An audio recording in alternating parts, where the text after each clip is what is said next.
In the early hours of a Friday morning in November 1985, a routine payroll delivery in downtown Minneapolis became the backdrop for one of the most precisely executed cash thefts in Minnesota history. Over $1.5 million vanished without a trace, leaving behind no witnesses, no fingerprints, and no leads that went anywhere.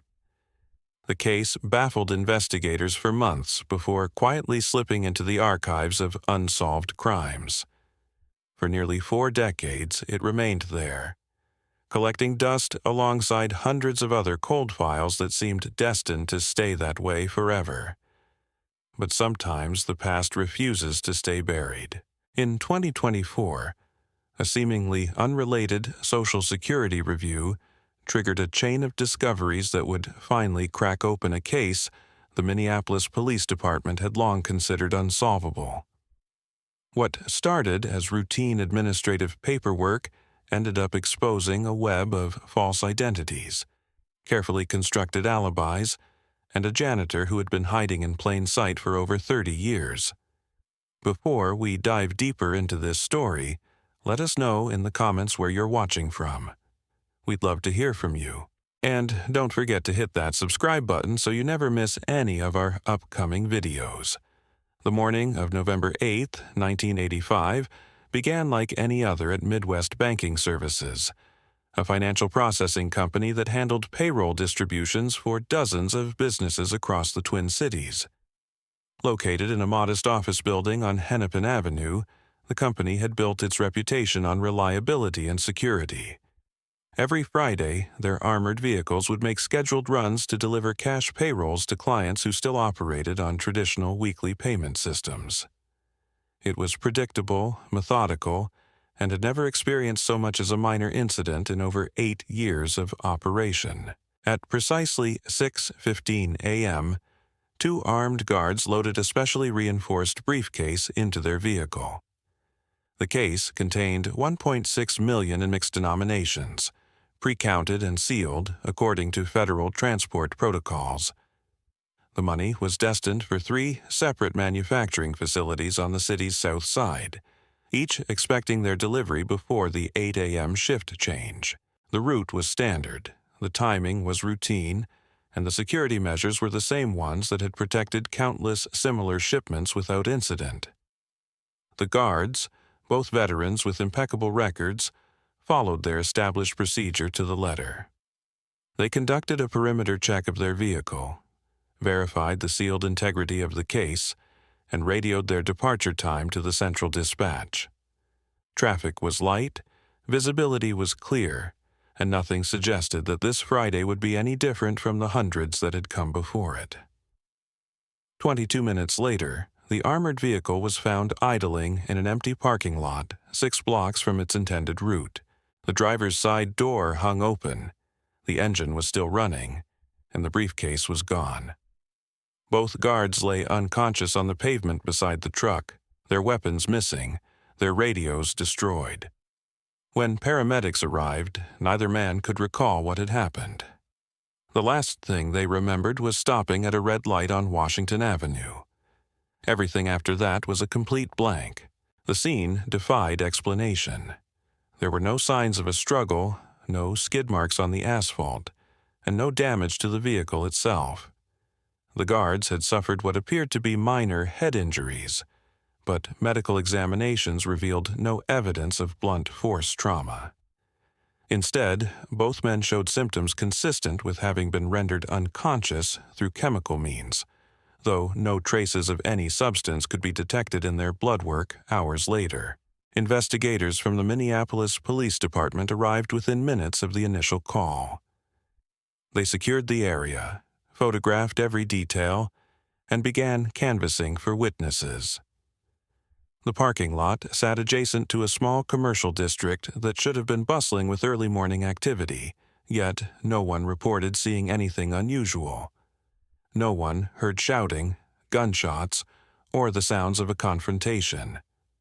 The theft had occurred in broad daylight in a populated area, and somehow it had been completely invisible.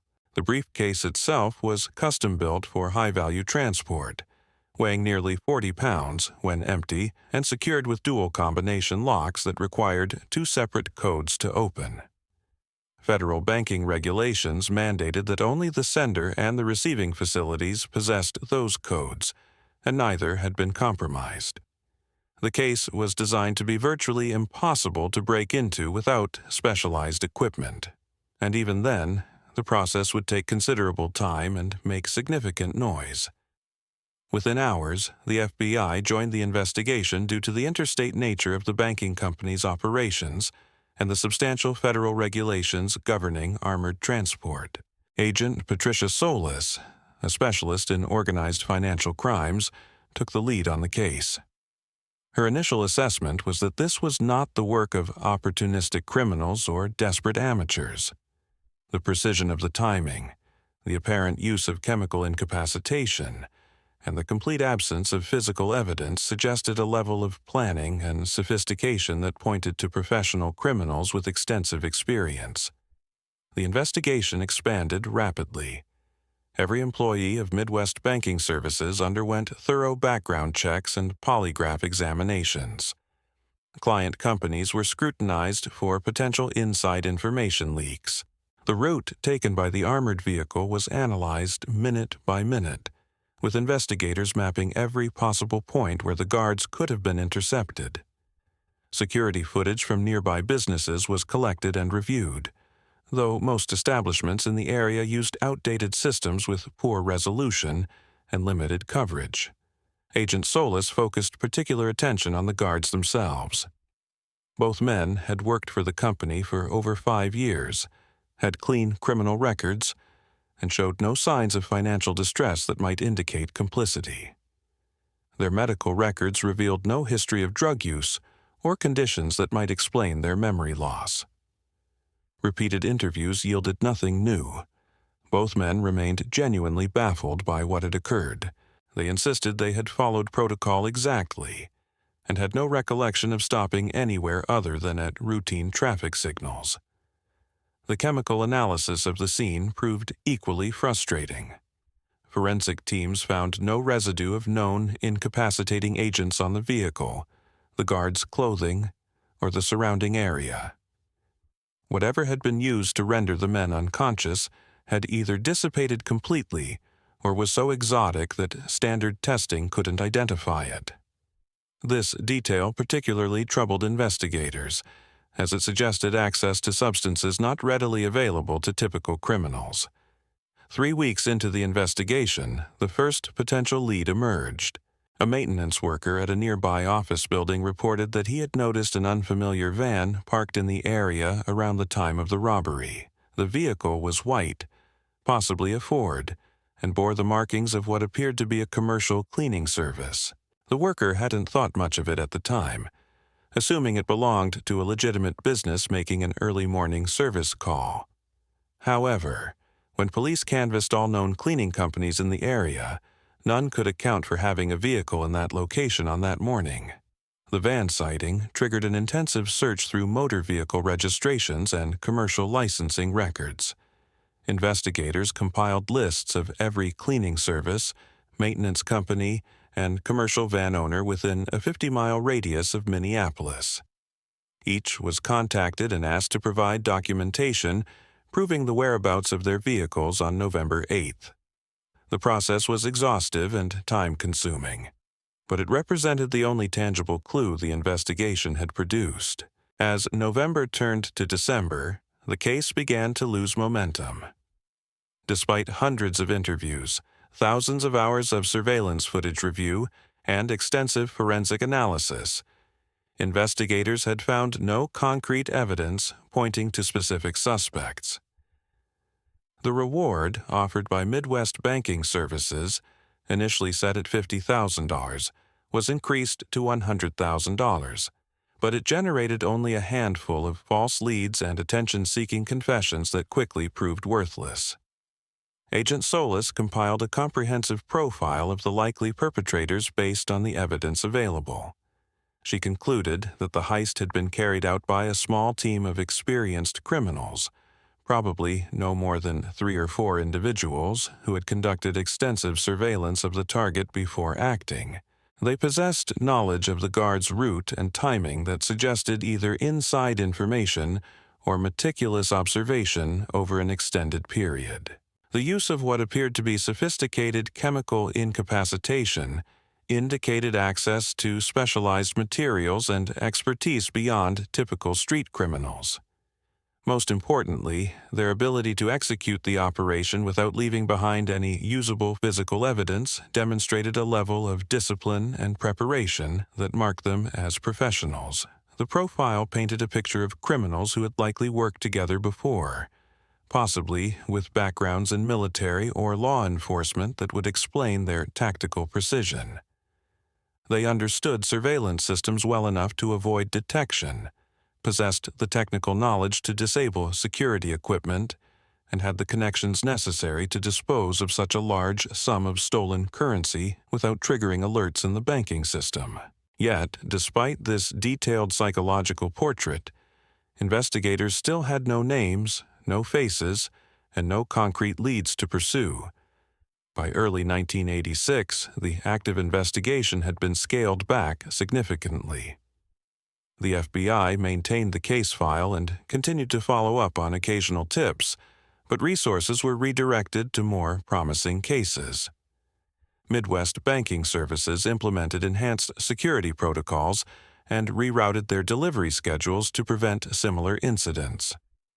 The Minneapolis Police Department classified the case as suspended pending new evidence, a bureaucratic way of acknowledging that they had exhausted all available investigative avenues. The guards eventually returned to work, though both requested transfers to different routes and duties. Neither man ever fully recovered their memories of that morning, a psychological gap that would haunt them for years. The insurance payout to Midwest Banking Services was processed after extensive review, and the company survived the financial blow, though it never fully recovered its reputation for absolute security. The case became a cautionary tale within law enforcement circles, studied in training seminars as an example of how even the most routine operations could be vulnerable to sophisticated criminal planning. As the months turned to years, the Minneapolis Payroll Heist joined the ranks of notorious unsolved crimes that periodically resurfaced in local media during slow news cycles. True crime enthusiasts would occasionally revisit the details on internet forums, proposing theories ranging from plausible to absurd. Some suggested connections to organized crime families with operations in the Midwest, while others theorized about international criminals who had targeted Minneapolis as an unlikely location for a major score. None of these theories led anywhere concrete, and gradually public interest faded as newer crimes captured attention. Within the Minneapolis Police Department, the case became something of a legend among veteran detectives. Officers would reference it when discussing the importance of preserving crime scenes or the limitations of forensic science in the pre-DNA era. New recruits heard about it during training, usually as an illustration of how criminals could succeed when they combined careful planning with disciplined execution.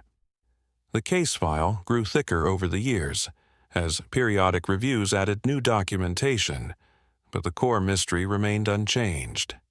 Detective Ray Morrison had been a rookie patrol officer in 1985, fresh out of the academy and assigned to the downtown district where the heist occurred. He remembered the chaos of that morning, the confusion among senior officers who couldn't make sense of what they were seeing, and the frustration that built as leads evaporated one by one. By 2010, Morrison had risen to head the cold case division, and he made reviewing the payroll heist one of his first priorities. He spent weeks re-examining every piece of evidence, re-interviewing witnesses who were still alive, and applying new forensic techniques to old physical evidence. The results were the same as they had been 25 years earlier. Nothing useful emerged. What Morrison did accomplish was creating the most comprehensive digital archive of the case that had ever existed. Every document was scanned, Every photograph was digitized at high resolution, and every interview was transcribed and indexed. He cross-referenced names, dates, and locations with other unsolved cases from the same era, looking for patterns that might have been missed in the pre-computer age. His work transformed the investigation from a collection of paper files into a searchable database that could be analyzed using modern investigative software. The digitization project revealed some interesting coincidences, though none that led to breakthroughs. 3 other armored car robberies had occurred in the Midwest during the late 1980s, all involving similar levels of planning and execution. However, the methods varied enough that investigators couldn't definitively link them to the same perpetrators. One case in Chicago involved explosives. Another in Detroit relied on vehicle ramming, and a third in Milwaukee used traditional firearms and intimidation. While the sophistication levels were comparable, the tactical approaches suggested different teams working independently. Morrison's analysis did identify one curious pattern that had been overlooked in the original investigation. In the 6 months preceding the Minneapolis heist, 3 different cleaning services in the downtown area had hired temporary workers who quit their jobs within weeks of the robbery. The companies were legitimate businesses with no connection to each other, but the timing struck Morrison as potentially significant. Unfortunately, employment records from that era were incomplete, and 2 of the 3 companies had gone out of business years earlier.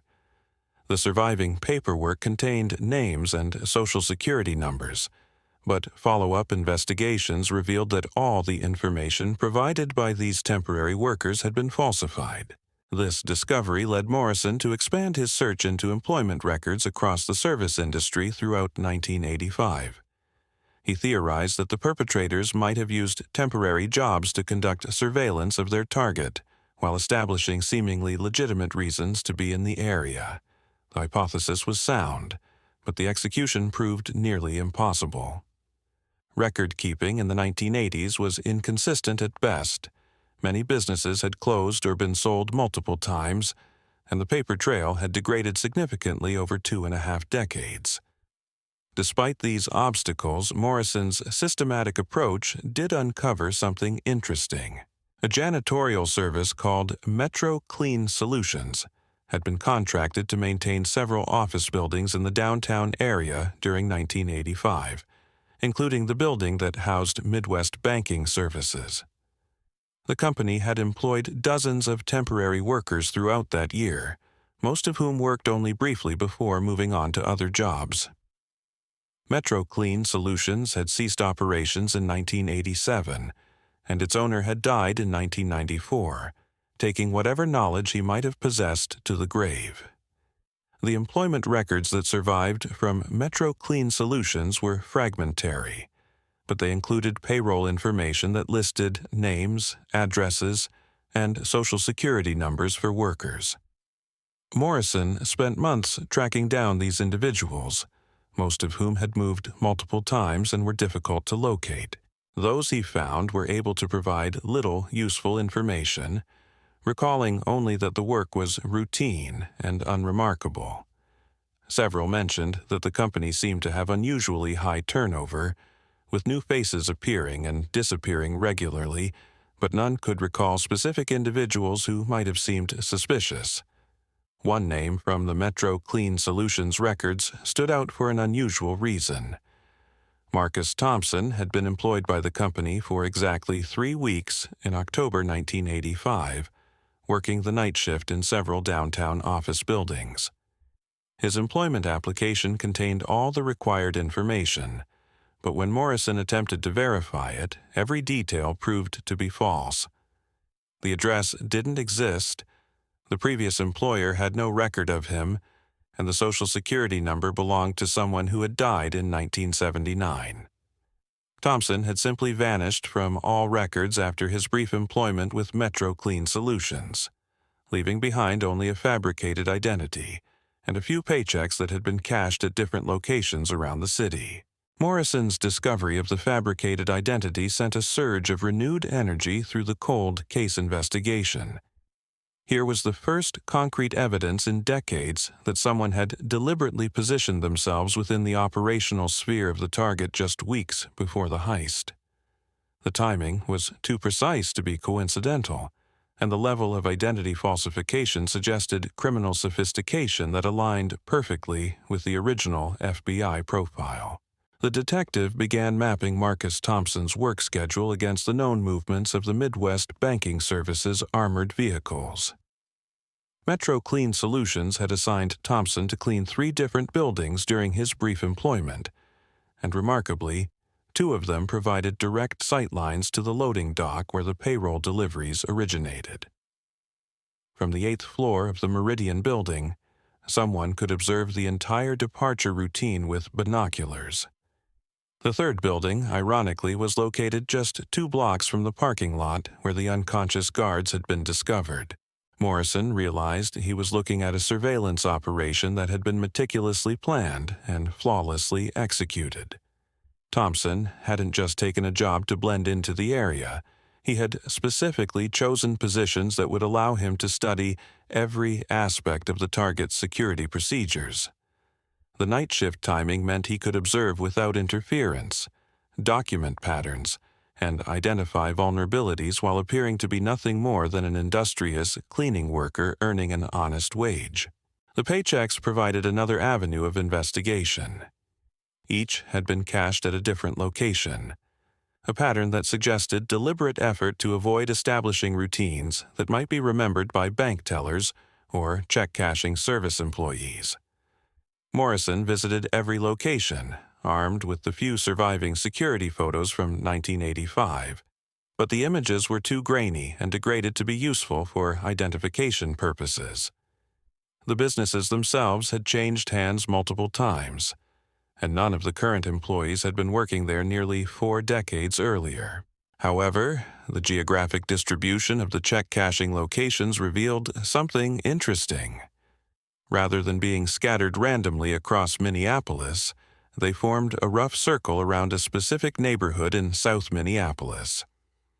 Morrison plotted the locations on a map and calculated that someone living in the Phillips neighborhood could have reached any of the caching locations within a reasonable driving distance. It wasn't definitive proof, but it provided the first geographic focus the investigation had ever possessed. Armed with this new information, Morrison began searching through property records, utility connections, and voter registrations from 1985 in the Phillips neighborhood. He was looking for Marcus Thompson, or any variations of that name, though he suspected the identity had been abandoned immediately after the heist. The search expanded to include anyone who had moved into or out of the area during the months surrounding the robbery, operating on the theory that the perpetrators would have established temporary residences specifically for the operation. The process was painstaking and often frustrating. Record-keeping systems from the 1980s were incompatible with modern databases, requiring manual searches through archived documents that had been stored in warehouses and basement filing systems.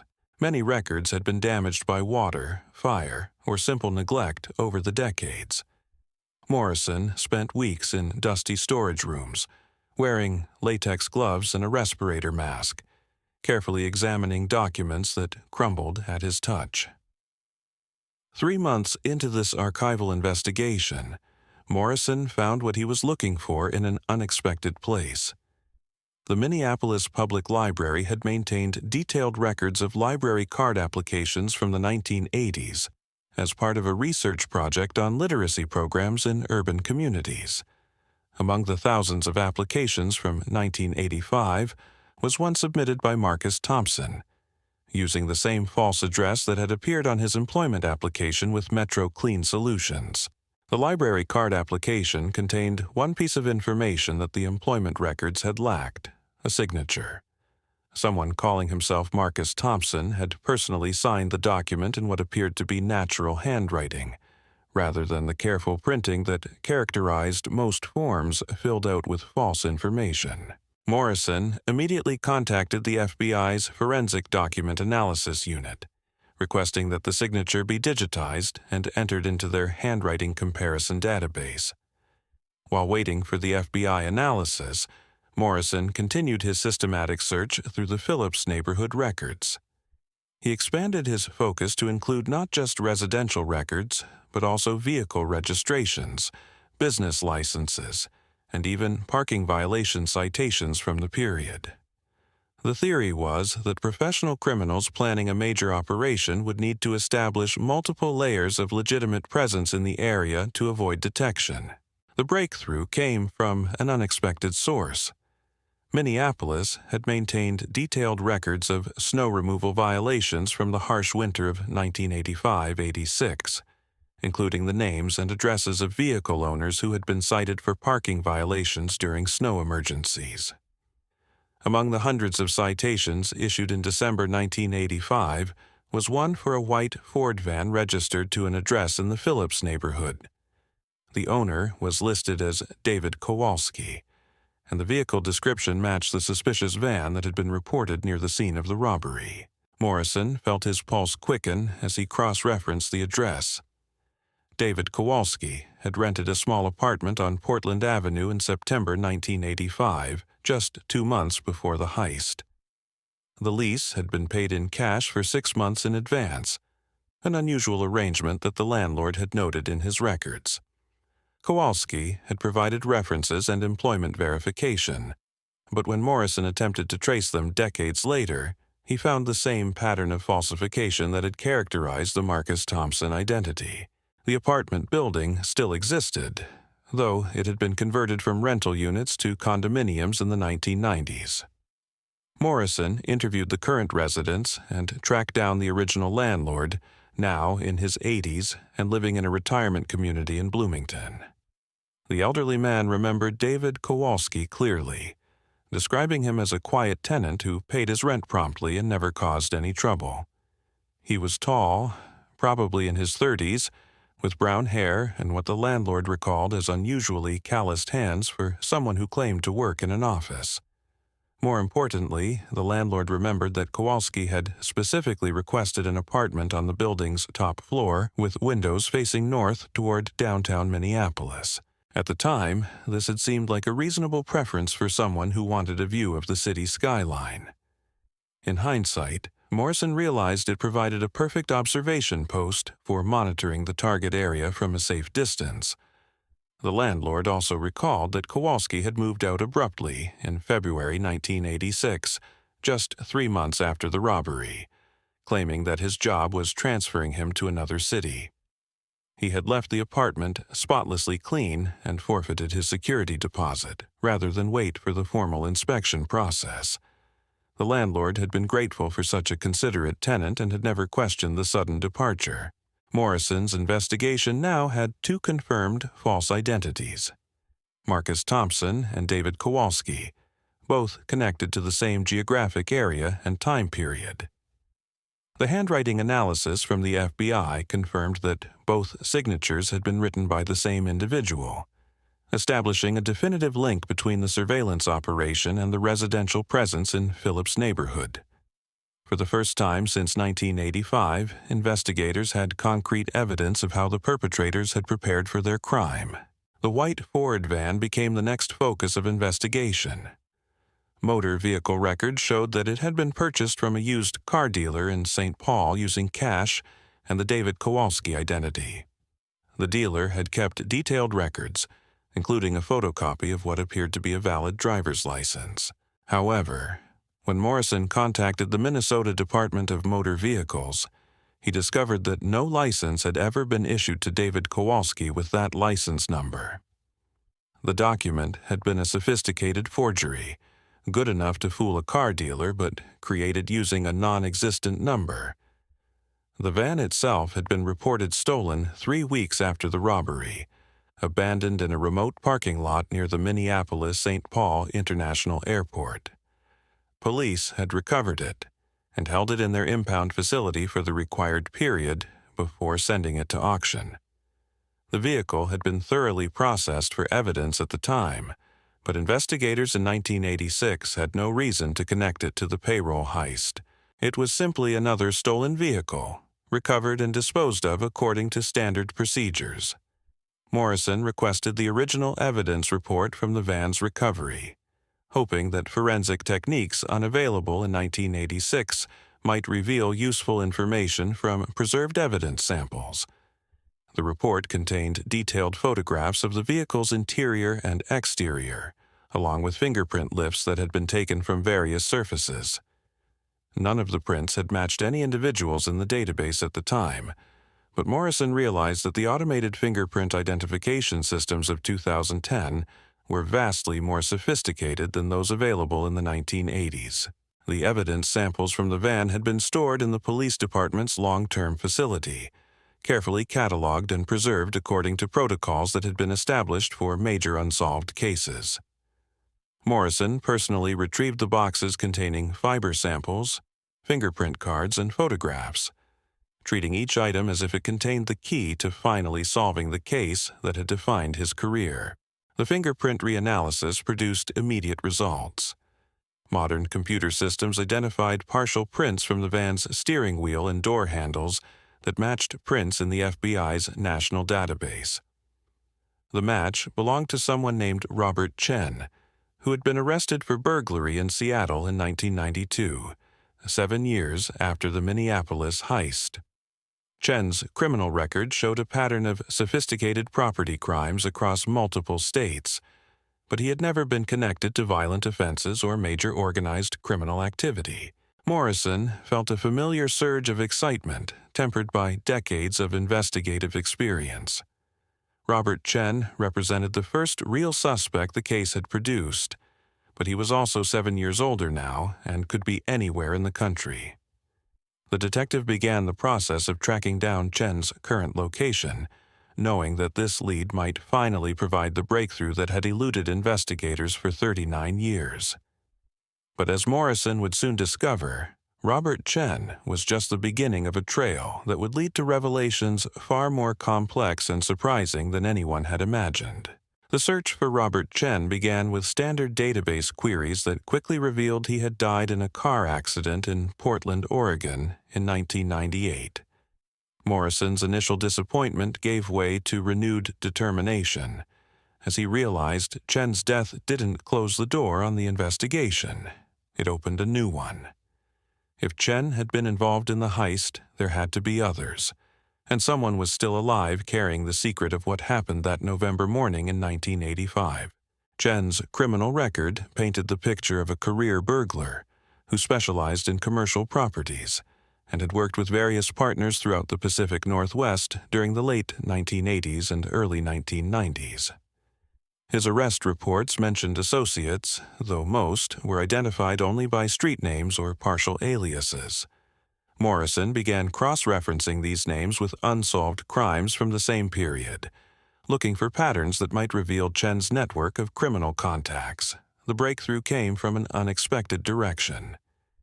In 2024, nearly 14 years after Morrison had retired, the Social Security Administration began conducting systematic reviews of benefit applications to identify cases of identity fraud that had gone undetected for decades. The process involved comparing employment histories, tax records, and personal information across multiple databases, using artificial intelligence systems that could detect inconsistencies invisible to human reviewers. One case flagged by the AI system involved a man named Frank Martinez, who had been receiving disability benefits since 1987. Martinez claimed to have suffered a back injury while working as a warehouse supervisor, but the automated review found discrepancies in his employment history that suggested multiple identity documents had been used over the years. The Social Security Administration referred the case to their Fraud Investigation Unit, which began digging deeper into Martinez's background. What investigators found was a masterpiece of identity construction that had remained undetected for nearly 4 decades. Frank Martinez had indeed existed, but he had died in a motorcycle accident in Phoenix, Arizona in 1984. Someone had assumed his identity in early 1985, using Martinez's Social Security number and personal information to create what appeared to be a completely legitimate new life in Minneapolis. The fraudulent Frank Martinez had worked as a janitor for the Minneapolis School District from 1985 until his supposed injury in 1987. His employment records showed steady attendance, satisfactory performance evaluations, and no disciplinary issues. He had lived quietly in a modest apartment in South Minneapolis, paid his taxes, and maintained what appeared to be an entirely normal existence. The only unusual aspect of his record was that he had never married, had no known relatives, and seemed to have no social connections outside of work. When Social Security investigators attempted to interview Martinez about the discrepancies in his file, they discovered he had moved from his last known address 3 years earlier, leaving no forwarding information. His disability payments had been direct deposited into a bank account that was still active, but the bank had no current contact information for their customer. The account showed regular withdrawals at ATM machines throughout the Minneapolis area, suggesting Martinez was still in the city but had gone to considerable effort to avoid leaving a paper trail. The Social Security fraud investigation might have remained a routine administrative matter, except for one detail that caught the attention of a sharp-eyed investigator. The employment application Frank Martinez had submitted to the Minneapolis School District in 1985 contained a signature that looked remarkably similar to handwriting samples the FBI had collected from the Marcus Thompson library card application decades earlier. The investigator contacted the Minneapolis Police Department's Cold Case Division, which had been reorganized several times since Morrison's retirement. Detective Sarah Kim, Morrison's successor, immediately recognized the potential significance of the discovery. She requested copies of all documents related to the Frank Martinez identity and began comparing them to the evidence Morrison had collected during his investigation of the payroll heist. The handwriting analysis confirmed what the Social Security investigator had suspected. Frank Martinez, Marcus Thompson, and David Kowalski were all the same person, someone who had maintained multiple false identities simultaneously while planning and executing one of the most sophisticated heists in Minneapolis history. More remarkably, this individual had successfully transitioned from his criminal identity into what appeared to be a completely legitimate life, collecting government benefits for over 3 decades while hiding in plain sight. Detective Kim realized she was looking at a criminal who had achieved something almost unprecedented, a complete escape from a major unsolved crime followed by decades of successful concealment under an assumed identity. The Frank Martinez persona had been so carefully constructed and maintained that it had passed every background check and government review for nearly 40 years. The current investigation faced a unique challenge. Unlike typical cold cases where suspects had to be identified and located, Kim knew exactly who she was looking for and had strong evidence of his criminal activity. However, the subject had demonstrated extraordinary skill at avoiding detection and had had nearly 4 decades to prepare for the possibility that his past might eventually catch up with him. Kim began by tracing the ATM withdrawals from Martinez's bank account, mapping the locations and times to identify patterns that might reveal where he was living or working. The withdrawals occurred at different machines throughout the metro area, but they clustered around certain neighborhoods and showed temporal patterns that suggested regular routines. Surveillance teams were positioned at the most frequently used ATM locations, armed with age-progressed photographs based on the 1985 description of David Kowalski. After 3 weeks of monitoring, they observed a man matching the target profile making a withdrawal at a machine in Burnsville. The individual appeared to be in his 70s, moved with the careful gait of someone managing chronic pain, and drove an older Toyota Camry with Minnesota plates. The license plate led investigators to a small apartment complex in Apple Valley, where Frank Martinez had been living under yet another assumed name, Thomas Walsh. The apartment was rented month to month with cash payments, and the lease contained the same pattern of falsified references and employment information that had characterized his previous identities. On a cold Tuesday morning in March 2024, Detective Kim and a team of federal agents knocked on the door of apartment 2B at the Riverside Gardens complex in Apple Valley. The man who answered was 73 years old, walked with a slight stoop, and had the weathered hands of someone who had spent years doing manual labor. When Kim identified herself and mentioned the 1985 payroll robbery, the man's expression didn't change. He simply nodded and said, "I've been wondering when you'd finally figure it out." The arrest of the man who had lived as Frank Martinez for 39 years brought closure to one of Minneapolis's most enduring mysteries. In his apartment, investigators found meticulous records documenting every aspect of his false identity, along with newspaper clippings about the payroll heist that he had saved for decades.